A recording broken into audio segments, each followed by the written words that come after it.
O champanhe ainda brilhava nas taças quando meu padrasto se levantou, bateu a colher de prata contra o cristal e anunciou para os 60 convidados que Rodrigo e Felipe, seus filhos de sangue, herdariam tudo. A fazenda de 12 alqueires, os 600 mil reais investidos em CDBs, o apartamento no litoral. Eu, sentada no canto da mesa principal com meu vestido cinza discreto, não chorei, não tremi. Não abaixei a cabeça como ele esperava que eu fizesse. Levantei, ajeitei o guardanapo sobre a cadeira, sorri e disse que tinha um anúncio também. A expressão de confiança absoluta no rosto de Carlos Alberto congelou quando eu comecei a falar. E quando terminei, ele estava branco como a toalha de linho importada que cobria aquela mesa. As mãos dele tremiam tanto que a taça de cristal quase escorregou, derramando gotas de champanhe francês de 400 reais a garrafa sobre o terno azul marinho que ele tinha mandado fazer sob medida, especialmente para aquela noite. Mas deixe eu voltar um pouco, porque você precisa entender quem eu era para aquela família, quem eu fingi ser e quem eu realmente me tornei nas sombras,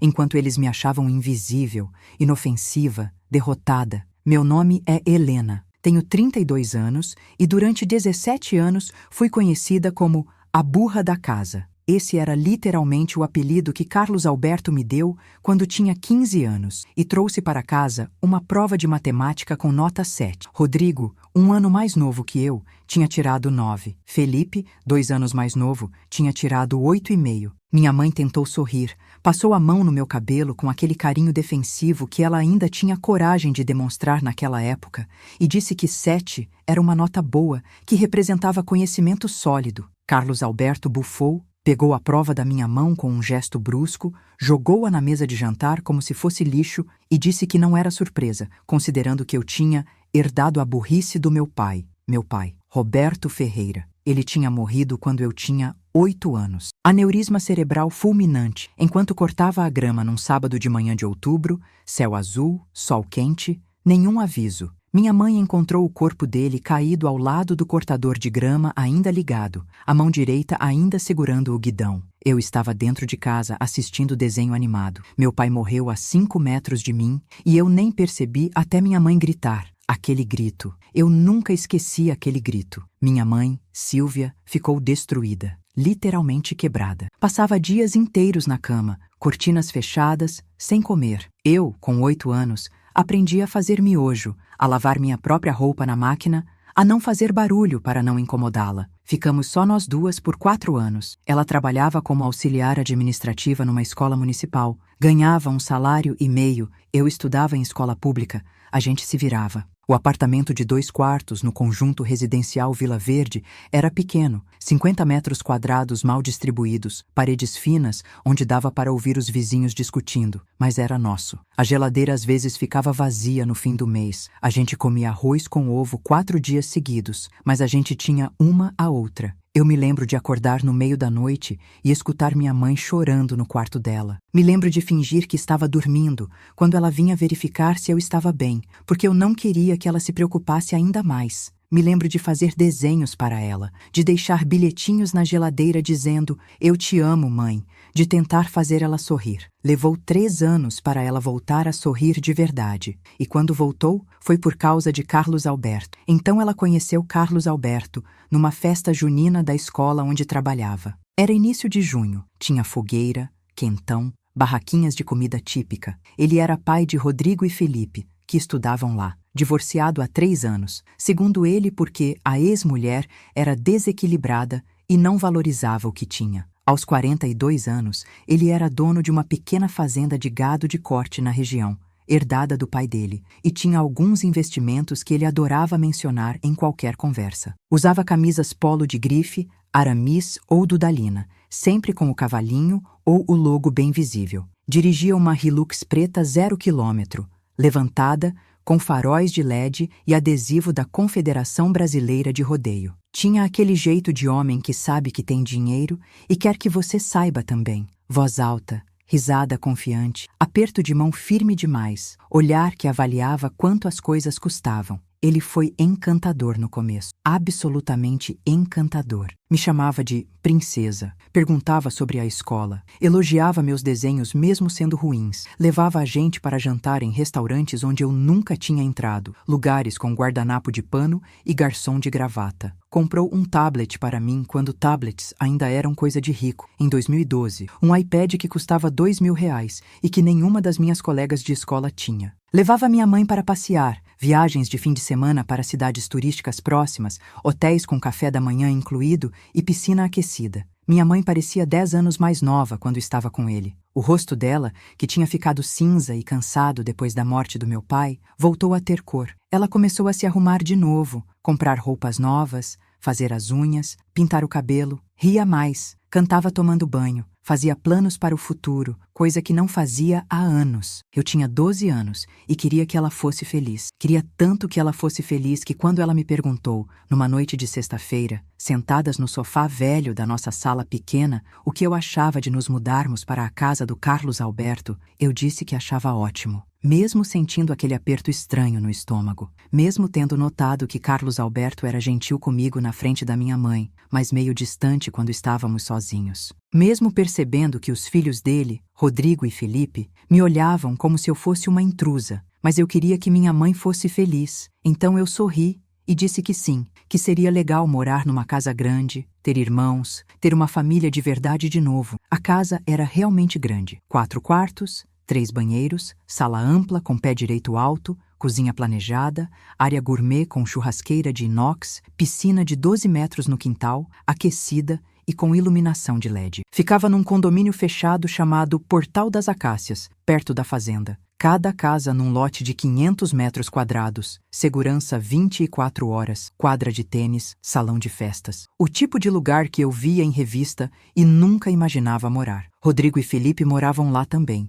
Visitavam a mãe deles fim de semana sim, fim de semana não. Rodrigo tinha 13 anos, Felipe tinha 11. No começo, foi estranho, mas não ruim. Tínhamos nossos espaços. Meu quarto era o menor, o que ficava nos fundos, com janela para o muro dos vizinhos, mas era maior que qualquer quarto que eu já tinha tido. Tinha closet, banheiro privativo, ar-condicionado. Eu me sentia numa novela. A mudança foi gradual, tão sutil que quando percebi, já estava normalizada, já fazia parte da dinâmica da casa, já era impossível questionar sem parecer ingrata. Começou com comentários pequenos sobre dinheiro. Helena, você não terminou o leite de novo? Você sabe que isso custa caro, né? Não é porque agora moramos numa casa boa que pode desperdiçar. Enquanto Rodrigo tomava 3 copos de leite por dia, deixava metade, jogava fora e ninguém falava nada. Helena, desliga esse ar-condicionado quando sair do quarto. A conta de luz não é brincadeira. R$ 2.500 mês passado. Você acha que dinheiro cresce em árvore? Enquanto o quarto dos meninos ficava gelado 24 horas por dia, porta aberta, ar ligado, e Carlos Alberto passava pelo corredor sem dizer nada. Depois vieram as comparações acadêmicas. Rodrigo era o gênio da matemática, mesmo tirando notas medianas. Felipe era o prodígio das ciências, mesmo tendo dificuldade em química. Eu era a que precisa estudar mais, a que tem dificuldade para aprender, a que não nasceu com o dom. Não importava que minhas notas fossem boas, nunca eram boas o suficiente, nunca eram melhores que as deles. E quando eventualmente eram, Carlos Alberto encontrava um jeito de diminuir. Ah, você tirou 9 em história? Bom, história é decoreba, qualquer um decora. Agora matemática, isso sim exige raciocínio. Rodrigo tirou 9,5 em cálculo. Quando entrei no ensino médio, o apelido já tinha pegado. Carlos Alberto me chamava de burra na frente de visitas, rindo como se fosse uma piada interna engraçada, como se fosse um termo carinhoso. Ah, essa aqui é a Helena, a burra da casa, mas a gente gosta dela assim mesmo. Nem todo mundo pode ser inteligente, né, Helena? E todo mundo ria junto. Aquela risada sem graça de quem não sabe como reagir, e minha mãe sorria aquele sorriso apertado, forçado, os lábios esticados, mas os olhos mortos, e mudava de assunto o mais rápido possível. E eu aprendi a sorrir também, a dar risada junto, a fazer piada de mim mesma antes que outros fizessem. Sou meio burra mesmo. Meu pai não deixou muita herança genética boa, né? Eu dizia isso e Carlos Alberto gargalhava satisfeito, como se minha autodepreciação fosse prova da minha humildade, da minha consciência do meu lugar. Rodrigo e Felipe estudavam em colégio particular. Colégio Dom Bosco, o mais caro da cidade. Mensalidade de 3.500 por aluno. Uniforme com logomarca bordada. Material didático incluso. Aulas extras de robótica e inglês avançado. Eu estudei em escola pública. Escola Estadual Professor Antônio Carlos. A mesma onde minha mãe trabalhava, o que pelo menos significava que eu tinha carona. Quando minha mãe sugeriu, tímida, que talvez eu pudesse estudar no Dom Bosco também, já que estávamos numa situação financeira melhor, Carlos Alberto riu, literalmente riu. Não faz sentido gastar 7.000 por mês com particular para quem não aproveita. Helena tira notas medianas em escola pública. Imagina em particular, com um nível mais alto, ia ser humilhante para ela. Estou pensando no bem dela, Silvia. No bem dela, minha mãe tentou argumentar. Uma vez, uma única vez. Disse que talvez o problema não fosse minha capacidade, mas a falta de oportunidade, de estímulo adequado, de ambiente educacional desafiador. Carlos Alberto escutou em silêncio, aquele silêncio pesado que enchia a sala de jantar. Quando ela terminou de falar, ele se levantou devagar, caminhou até ela, a pegou pelo braço, não forte o suficiente para machucar, mas o suficiente para assustar, para mostrar poder, e disse baixinho, com aquele tom gelado que ele usava quando estava realmente irritado: "Você precisa decidir, Silvia. Se quer continuar tendo uma vida boa, uma casa boa, segurança financeira, ou se quer defender a filha ingrata que nem é minha e que deveria estar agradecendo todo santo dia por eu ter tirado vocês daquela pocilga onde viviam." Minha mãe ficou branca, murmurou um pedido de desculpas, nunca mais tocou no assunto, e foi assim que aprendi que minha presença ali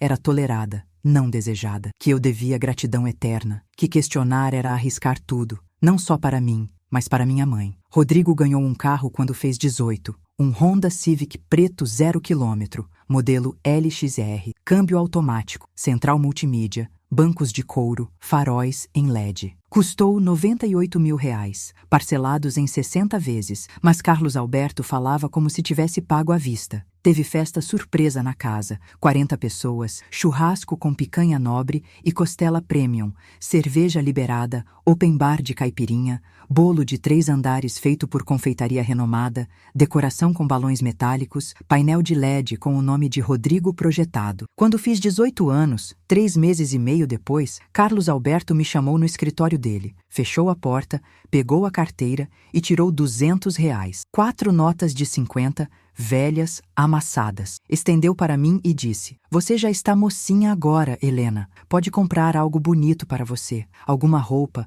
vai num salão, sei lá. Mulher gosta dessas coisas." R$ 200. Rodrigo tinha ganhado um carro de 100.000. Eu ganhei R$ 200. Não houve festa. Não houve bolo encomendado. Não houve convidados. Minha mãe fez um bolo simples à noite, de caixa, cobertura de chocolate com granulado, só nós duas na cozinha às 11 da noite, enquanto os homens assistiam futebol na sala. O volume alto, gritos de "Juiz ladrão" e "Chuta". Ela colocou 19 velhinhas porque não tinha 18, acendeu com mão tremendo e cantamos parabéns baixinho, quase sussurrando para não incomodar. Ela chorou enquanto cantava, lágrimas escorrendo pelo rosto, voz embargada, tentando sorrir e não conseguindo. Eu não chorei. Já tinha aprendido a não chorar. Já tinha aprendido que lágrimas eram desperdício de água em solo seco. Felipe ganhou um notebook top de linha para a faculdade. MacBook Pro de 15 polegadas, processador i7, 16 GB de RAM, placa de vídeo dedicada, R$ 12.000 em 2016. Para facilitar os estudos do meu filho. Rapaz precisa de ferramenta boa para ter sucesso. Eu usei o computador velho da sala até ele morrer definitivamente. Tela azul da morte, HD queimado. Aquele Dell de 2008 que travava a cada 10 minutos, superaquecia, desligava sozinho, tinha vírus que nenhum antivírus gratuito conseguia limpar completamente. Depois, quando não dava mais, comprei um usado num grupo do Facebook, um positivo de segunda mão, tela com pixel morto, teclado faltando a tecla, e que eu digitava com o clipe onde a tecla deveria estar, bateria que não segurava a carga, precisava ficar sempre na tomada. Custou R$ 800 que juntei, dando aulas particulares de português e redação escondida. Escondida porque Carlos Alberto não achava apropriado que eu trabalhasse. Que vergonha para mim se as pessoas souberem que minha enteada precisa trabalhar. Vão achar que não dou condições para ela, que sou miserável. Você quer me envergonhar, Helena? É isso? Depois de tudo que fiz por você? Então eu dava aulas em silêncio. Combinava com os alunos pelo celular, encontrava eles em bibliotecas públicas, cafés baratos, praças. Cobrava R$ 30 a hora. Barato comparado a outros professores particulares que cobravam 60,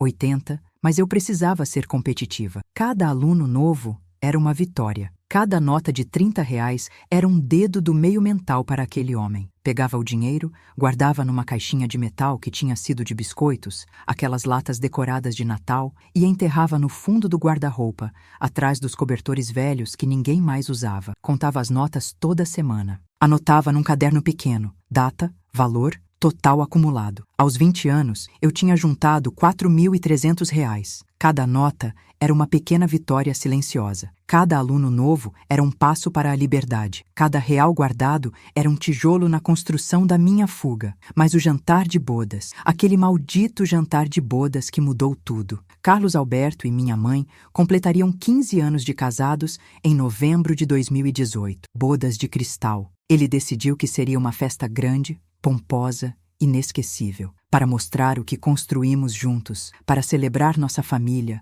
para mostrar a todos que vencemos. Alugou o salão nobre do clube de campo, o maior espaço disponível, capacidade para 120 pessoas, mas ele limitou para 60, para ficar mais exclusivo, mais íntimo. Contratou o buffet completo da Casa das Festas, a empresa mais cara da região, com cardápio degustado 3 vezes antes de aprovar. Banda ao vivo com 6 músicos, repertório de MPB e sertanejo universitário, decoração temática com arranjos de cristal verdadeiro em cada mesa, toalhas de linho branco importado, louça de porcelana, taças de cristal tcheco, guardanapos bordados com as iniciais CAS entrelaçadas. O orçamento total era R$ 45 mil.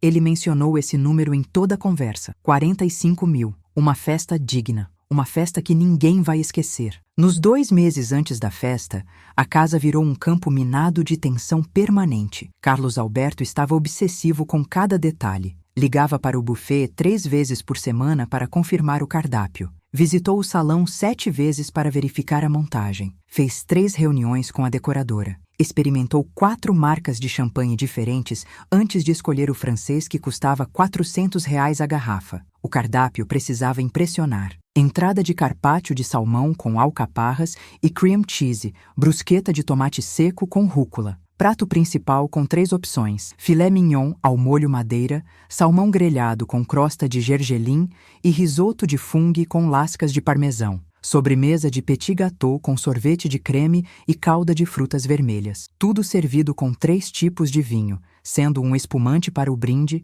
um tinto reserva e um branco para quem preferisse. A lista de convidados precisava incluir todas as pessoas importantes da cidade: prefeito e vice, vereadores, empresários locais, presidentes de clubes de serviço, fazendeiros grandes da região, o juiz, promotores, delegados, médicos, advogados, donos de concessionárias, gente que importa, gente que faz a cidade girar, gente que precisa ver o nosso sucesso. Os filhos dele precisavam estar impecáveis. Rodrigo comprou terno novo, Hugo Boss, R$ 3.200, sapato social de couro legítimo, relógio Tecnos, corte de cabelo em barbearia especializada. Felipe também, terno Aramis, R$ 2.800, mesmo esquema. Carlos Alberto renovou o guarda-roupa. Terno azul marinho sob medida. R$ 4.000 só a peça. Sapato italiano, abotoaduras de prata. Minha mãe ganhou vestido de festa. Longo, dourado, bordado à mão. R$ 6.000. Sapatos importados,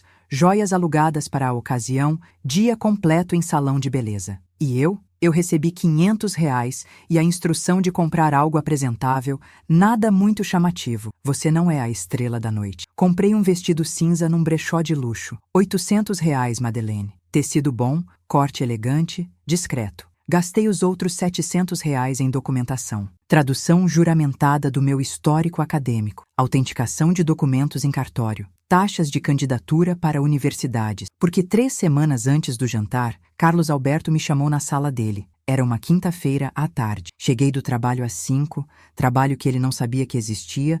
Oficialmente eu ficava em casa estudando. Ele estava sentado na poltrona de couro dele, aquela Leifer reclinável que custou 12 mil reais e que ninguém mais tinha permissão de usar, nem encostar. Segurava um copo de uísque, Johnny Walker Blue Label, aquele de garrafa azul que custa 1.000 reais. Helena, senta, preciso conversar com você. Sentei no sofá de 2 lugares, na beirada, costas retas, mãos no colo. Eu e sua mãe estivemos conversando. Minha mãe estava na cozinha preparando o jantar. Ela não tinha participado de conversa nenhuma. Ela tinha escutado ele decidir e concordado em silêncio, como sempre. Você já tem 30 anos. 32, mas ele nunca lembrava minha idade com precisão. Está na hora de você pensar seriamente no seu futuro, porque quando eu me for, e isso pode acontecer a qualquer momento, ninguém é eterno. Essa propriedade, essa casa, essa fazenda, esses investimentos, tudo vai ficar para meus filhos, para Rodrigo e Felipe. É justo, não é? São eles que trabalham, que contribuem,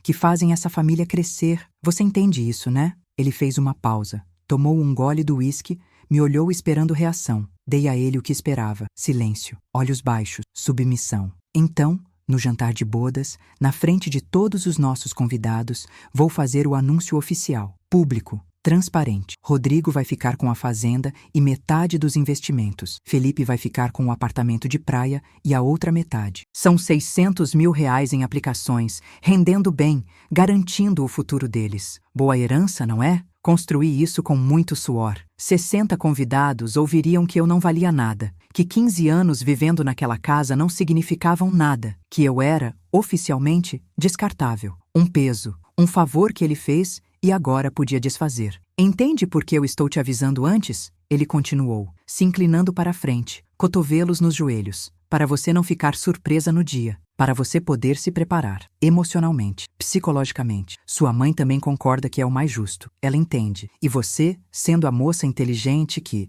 bem, sendo a moça que você é, também vai entender. Ele quase disse, inteligente, mas se corrigiu, porque para ele, eu nunca seria inteligente. Eu era a burra. Sempre seria. Sim, senhor, foi tudo que disse. Voz baixa, submissa, aceitando. Ele pareceu extremamente satisfeito. Sorriu, levantou, caminhou até mim e deu um tapinha no meu ombro, aquele tipo de carinho condescendente que você dá num cachorro obediente. Boa garota, sempre soube que você entendia seu lugar. Sempre soube que no fundo, apesar de tudo, você era grata. Subi para o quarto, fechei a porta com cuidado para não fazer barulho, sentei na cama. As mãos não tremiam, o coração batia normal, a respiração estava controlada, não chorei. Liguei o notebook velho, o positivo com tela quebrada e tecla faltando. Abri meu e-mail. Havia uma mensagem nova, recebida há 3 horas. Assunto: Congratulations, Oxford Scholarship Confirmation. Abri. Li pela 10ª vez naquele dia, pela 100ª vez naquela semana, pela 1000ª vez desde que chegou. Dear Ms. Helena Ferreira, we are delighted to confirm your acceptance into the Master of Studies in Creative Writing program at the University of Oxford, commencing October 2018. Your application stood out among over 1,200 candidates, and we are pleased to offer you a full Clarendon scholarship covering tuition fees, $28,000, accommodation at St. John's College, and a living stipend of $18,000 per annum for the duration of the 2-year program. We look forward to welcoming you to Oxford. Oxford, Inglaterra. Bolsa integral. Passagem paga. Visto garantido. Acomodação incluída. 2 anos longe daquele inferno. 2 anos para reconstruir quem eu realmente era. 2 anos para respirar. Tinha me candidatado em segredo absoluto. Processo que levou 1 ano inteiro. Juntei dinheiro para as taxas de inscrição que não eram baratas. 200 libras só para submeter candidatura. Pedi cartas de recomendação para 3 professores da Universidade Federal, onde fiz graduação em letras, pagando do meu bolso, indo até lá escondida, inventando desculpas de consultas médicas e encontros com amigas. Me formei em letras português e inglês em 2014. Levei 6 anos porque precisei trancar 2 vezes para trabalhar e juntar dinheiro, mas me formei com média 8,9. Bolsista integral do ProUni, uma das melhores alunas da turma. Carlos Alberto estava presente na formatura. Chegou atrasado, saiu mais cedo, reclamou do calor, do tempo que estava demorando, da inutilidade de um diploma de letras. letras. Não vai ganhar dinheiro com isso. Professor ganha miséria, mas pelo menos você terminou algo na vida. Ela tinha escrito o projeto de pesquisa à noite, no computador velho, quando todos dormiam e a casa estava silenciosa. 3 da manhã, 4 da manhã, 5 da manhã, escrevendo e reescrevendo. Narrativas de superação feminina em contextos de opressão familiar. Uma análise comparativa entre literatura brasileira contemporânea e literatura vitoriana. Sobre mulheres que encontravam voz quando o mundo queria que ficassem mudas. Sobre personagens femininas que sobreviviam a famílias que as diminuíam. Sobre resistência silenciosa. Sobre vingança através do sucesso. Era minha história disfarçada de pesquisa acadêmica. Era meu grito disfarçado de análise literária. Tinha feito a prova de proficiência em inglês, o IELTS, tirado nota máxima, 8.5 na média geral, 9.0 em reading e writing. Estudei sozinha, com material baixado da internet, vídeos no YouTube, aplicativos gratuitos. Paguei os R$ 1.200 da taxa de inscrição com dinheiro de aula particular. Fui fazer a prova numa cidade vizinha, a 150 quilômetros, para não arriscar que alguém conhecido me visse. Tinha aulas de inglês desde os 15 anos, 2 vezes por semana, com uma professora particular que cobrava R$ 30 a aula, valor que eu pagava com dinheiro de trabalhos freelance de tradução que fazia pela internet. Durante 7 anos, religiosamente, terça e quinta, das 7 às 8 da noite, inventava que ia na casa de uma amiga estudar. A professora, Dona Margaret, inglesa radicada no Brasil, há 40 anos, viúva solitária, adorava me ensinar. You have a gift for languages, Helena. A real gift. Ela dizia isso e eu queria chorar porque era a primeira vez na vida que alguém dizia que eu tinha talento para algo. E tinha conseguido, contra todas as probabilidades, concorrendo com gente do mundo inteiro. Gente de família rica, gente de colégio particular caro, gente com acesso a professores renomados, cursos preparatórios, viagens internacionais. E eu, a burra da casa, tinha conseguido. A ironia era deliciosa, era poética, era perfeita. Então, fiz o que fiz nos últimos 15 anos. Sorri quando esperavam que eu sorrisse. Abaixei a cabeça quando esperavam submissão. Fui invisível, concordei, aceitei e planejei cada detalhe da minha saída triunfal. Nos dias seguintes à conversa com Carlos Alberto, observei tudo com olhos diferentes. A casa que nunca foi minha, os irmãos postiços que nunca me trataram como igual, a mãe que me amava mas me protegia menos que deveria, menos que eu precisava. O padrasto que investiu 15 anos me diminuindo sistematicamente para aumentar a própria importância, para se sentir superior. Rodrigo tinha 31 anos e nunca, nenhum dia sequer, tinha morado sozinho. Nunca pagou aluguel. Nunca pagou conta de luz. Nunca fez compra de mercado. Trabalhava na fazenda, sim, mas o trabalho real, pesado, era feito por 5 funcionários contratados. Ele gerenciava, o que na prática significava aparecer 2 ou 3 vezes por semana, das 10 ao meio-dia, assinar papéis que o capataz trazia prontos, dar uma volta de carro pela propriedade reclamando do calor e voltar para casa. À noite, jogava videogame online até 3, 4 da manhã, gritando palavrões com os amigos virtuais. Dormia até meio-dia, 1 da tarde. Tinha 31 anos, corpo de quem nunca precisou se esforçar, barriga crescendo, postura desleixada. Felipe estava terminando a administração, pela 3ª vez. Tinha começado em 2013, 19 anos, cheio de planos. Reprovou 4 matérias no primeiro ano. O professor tinha implicância comigo, ele reclamava. Reprovou 5 no segundo ano. O sistema de avaliação é injusto. Trancou um semestre inteiro para pensar na vida, o que significou passar 6 meses jogando videogame e saindo com amigos. Voltou, reprovou mais 3, trancou de novo, voltou. Estava agora, em 2018, com 24 anos, ainda não tinha terminado uma graduação de 4 anos. Mas isso nunca era mencionado, nunca era criticado. Enquanto eu com uma nota 7 era burra, incompetente, limitada, ele com 8 reprovações acumuladas era um rapaz que está encontrando seu caminho, amadurecendo, descobrindo sua vocação. E Carlos Alberto que se achava o patriarca intocável, insubstituível, o provedor supremo, o homem que salvou minha mãe da pobreza e que, portanto,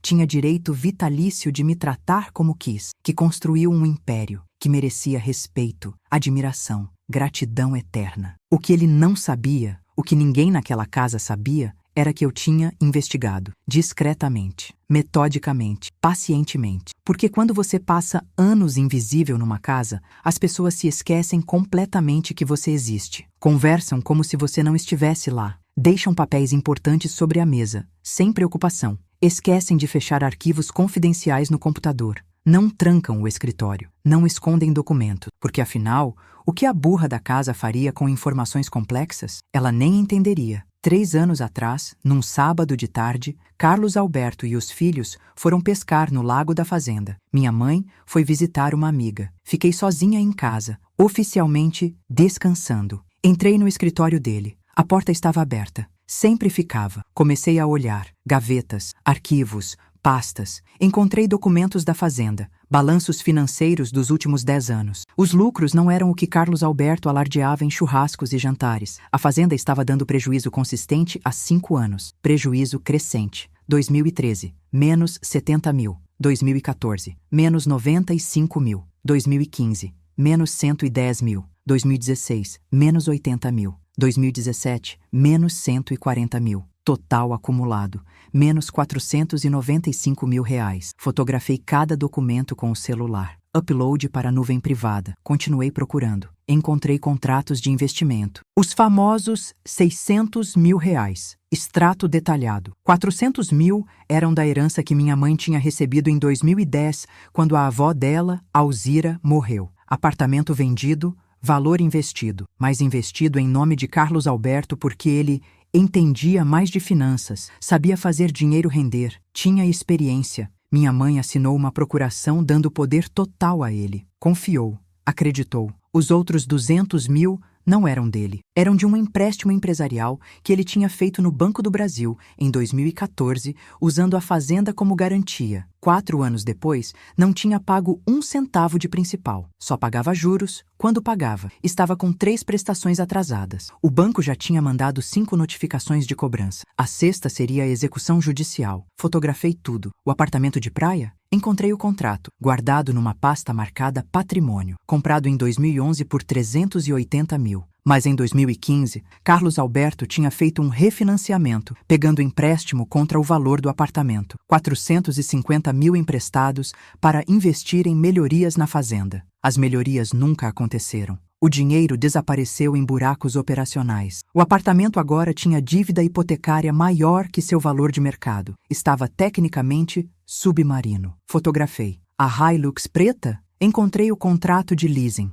Ele não era dono. Estava pagando parcelas há 3 anos. 60 parcelas de 3.200 cada. Estava atrasado em 3. A financeira já tinha mandado aviso de reintegração de posse. Fotografei. Passei 3 horas naquele escritório. Organizei tudo em pastas na nuvem. Categorizei. Criei backup em 3 lugares diferentes. Google Drive, Dropbox, e-mail para mim mesma. Voltei mais vezes, a cada oportunidade. Sábados vazios, domingos quietos, madrugadas quando todos dormiam e eu descia silenciosa, pés descalços, coração acelerado, mas mãos firmes. Encontrei mais. Dívidas de cartão de crédito. 4 cartões, todos no limite máximo. Total de 117 mil reais. Juros acumulando. Pagamento mínimo não feito em 2 meses. Encontrei processos judiciais. 3 fornecedores da fazenda processando por falta de pagamento. Valores entre 15 e 40 mil cada. Encontrei o contrato da festa de bodas, 45 mil reais, parcelado em 12 vezes no cartão de crédito que já estava estourado. O gerente do cartão tinha autorizado aumento de limite emergencial mediante garantia. Qual garantia? A casa. Carlos Alberto tinha oferecido a casa como garantia para poder dar uma festa. Fiz planilha, organizei tudo. Total de ativos reais, 0. Total de dívidas, mais de 1.200.000 reais. Carlos Alberto não era um homem bem-sucedido. Era um castelo de cartas mantido de pé, com dinheiro da minha mãe, empréstimos crescentes, refinanciamentos, jogo de esconder um buraco abrindo outro. Era uma farsa ambulante, uma mentira em formato humano. E eu tinha provas de tudo. Não sabia exatamente para que usaria. Não tinha plano específico, mas guardei. Protegi, atualizei conforme encontrava novas informações. E então, ele me olhou nos olhos e disse que Rodrigo e Felipe herdariam tudo. Foi quando entendi. O universo estava me dando permissão, estava me dando o momento perfeito. O jantar de bodas seria minha despedida, minha saída final, meu último ato naquele palco. Nos dias anteriores, finalizei tudo. Aceitei formalmente a bolsa de Oxford. Comprei passagem aérea, usando milhas que tinha juntado secretamente com cartão de crédito próprio. Reservei acomodação temporária em Oxford até a data oficial de entrada no college. Organizei documentação, traduções, apostilamento, avisei meus alunos de aula particular que encerraria as atividades. Alguns ficaram tristes, me deram presentes, cartinhas, me fizeram prometer que manteria contato. E preparei minha apresentação. Slides, documentos digitalizados, evidências organizadas, upload para pendrive que ficaria comigo, plano B em tablet, plano C no celular. Contactei o técnico de som do clube. Expliquei que queria fazer uma surpresa para minha mãe, uma homenagem especial. Ele aceitou R$ 300 e a história. Estava tudo pronto. O jantar de bodas foi num sábado de novembro, dia 24, 8 da noite. Céu limpo, lua cheia, temperatura agradável de 23 graus. Cheguei de vestido cinza, comprimento midi, corte elegante, sapatos baixos confortáveis, cabelo preso em coque simples, maquiagem discreta, brincos pequenos, sem chamar atenção. Você não podia ter escolhido algo mais bonito, mais festivo? Carlos Alberto sussurrou quando me viu, aproximando-se, voz baixa para outros não escutarem. Você vai aparecer nas fotos. As pessoas vão achar que não temos condições de te vestir direito. Desculpe, é o que tinha de melhor. Que vergonha! Ele murmurou, balançando a cabeça. A verdade era que o vestido custou R$ 800.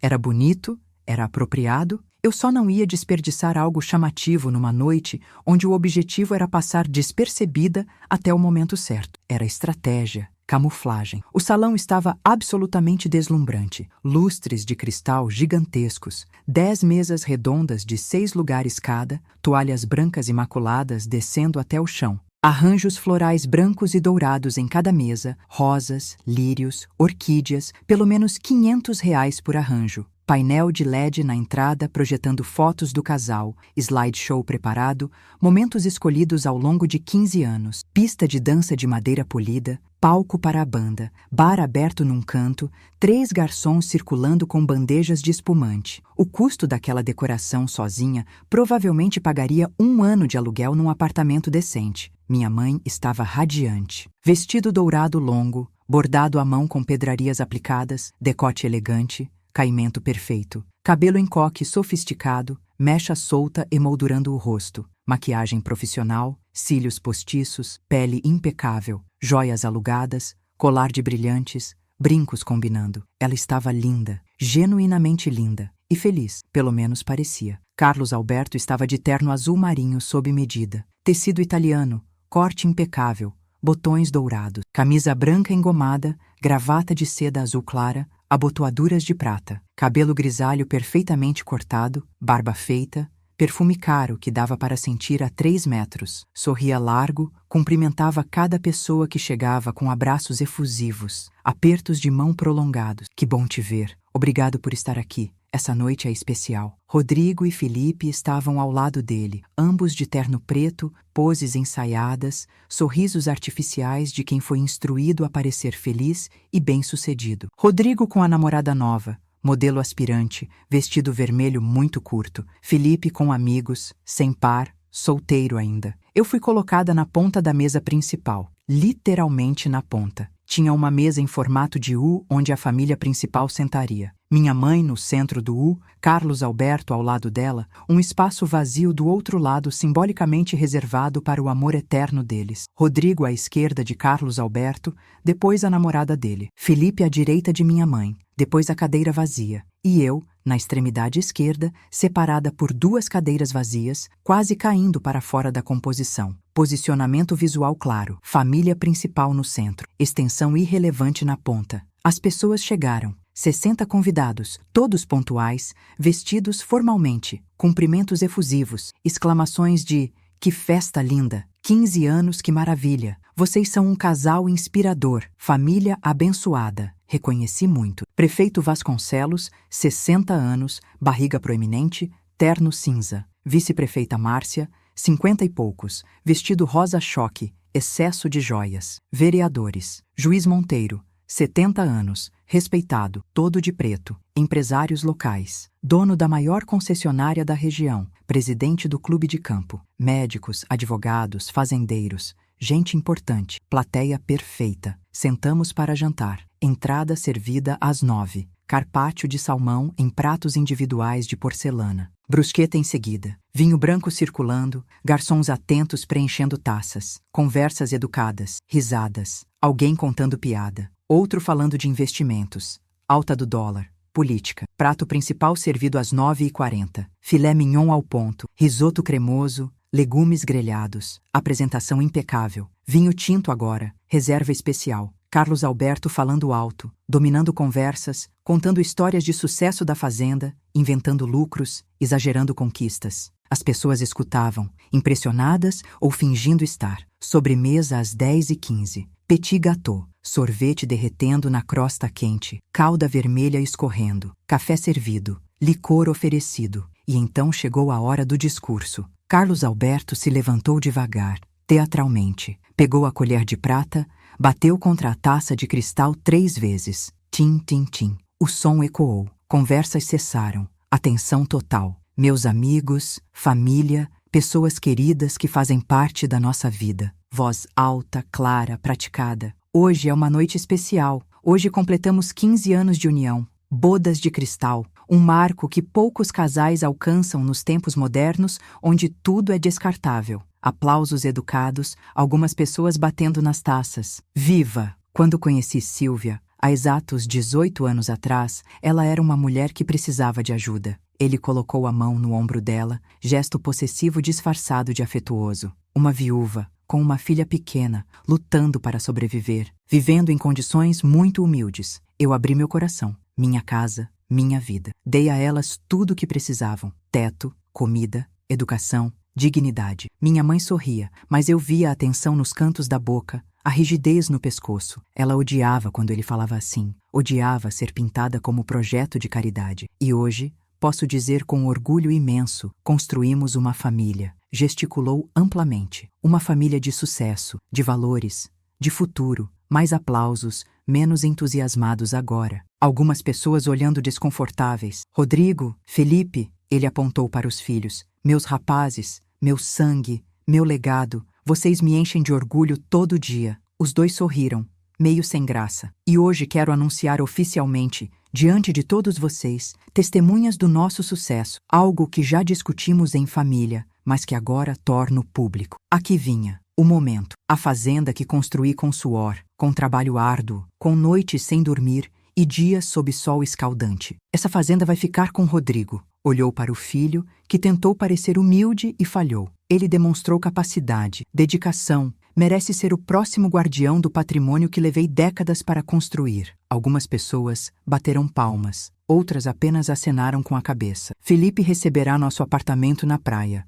Guarujá, frente mar, lindíssimo imóvel, e parte dos investimentos. São 600 mil reais aplicados em CDBs e fundos, rendendo excelentes juros, garantindo futuro próspero para ele. O silêncio ficou estranho, pesado. As pessoas olhavam para mim, depois desviavam rapidamente. Constrangimento palpável. Todos sabiam, todos percebiam. A enteada estava sendo publicamente excluída. É assim que fazemos justiça, Carlos Alberto continuou, alheio ou ignorando propositalmente o desconforto. Reconhecemos quem trabalha, quem contribui, quem realmente faz parte deste legado, quem é sangue do meu sangue. Minha mãe estava olhando fixamente para o prato, não para mim, para o prato vazio, restos de sobremesa, migalhas de chocolate. Então erguemos nossas taças. Ele levantou a taça de champanhe francês. Para o futuro, para Rodrigo, para Felipe, para a continuidade da família, para o sangue que permanece. Ele ergueu a taça alto. As pessoas desconfortáveis,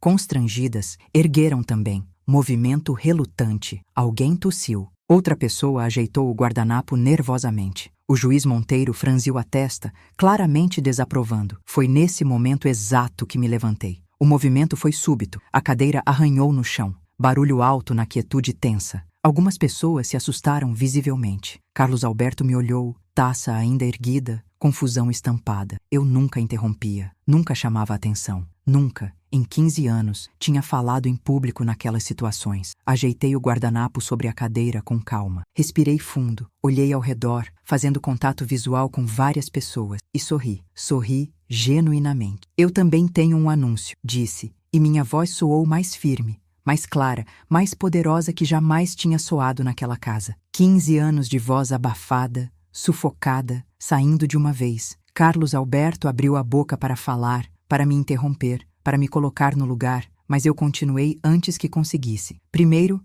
quero agradecer a todos por virem, por estarem aqui, por testemunharem. Pausa deliberada. E quero agradecer especialmente a Carlos Alberto. Ele piscou. Confusão total. Não esperava agradecimento. Esperava submissão silenciosa. Porque foi você, Carlos, quem me ensinou a lição mais importante da minha vida. Pausa. Olhei diretamente para ele. Você me ensinou que eu não podia depender de ninguém, que o único futuro garantido era aquele que eu construísse com minhas próprias mãos, que ninguém ia me dar nada, que se eu quisesse algo, teria que conquistar sozinha. Peguei o celular do bolso do vestido, desbloqueei, abri aplicativo. Então foi o que fiz. Continuação no próximo reply devido ao limite de caracteres.